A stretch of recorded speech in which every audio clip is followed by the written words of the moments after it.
kimdan so'ramay janjal u yoq bu yoq deyishadi. Janjallar o'zi nimadan kelib chiqadi? Masalan, men ham maktabda o'qiganman. Bizda ham janjallar bo'lardi, lekin bunaqa har kuni bo'vermasdi-da. Men o'zimman ko'chada urush xohlamayman. Menga o'zi aslida nima bo'lsa ham tinch yo'l bilan hal qilgan ma'qulroq deb o'ylayman. Aha. Lekin o'zim misol uchun maktabda o'qiganingizda o'sha maktabda urushganingizda nima orqasidan urushardingiz? Nima sabab bo'lib urushardingiz?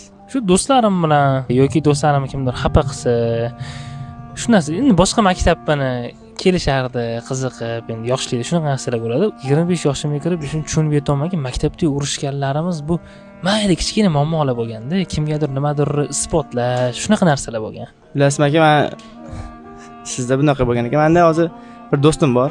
Xo'p. Ko'pincha shu bolalar, shu og'aynimni ko'pincha ustidan kulib, yonsam nima bo'ladi, urib, ojiz-ku endi baribir. Kuchli odam baribir ojiz odam urmaslik kerak deb o'ylayman.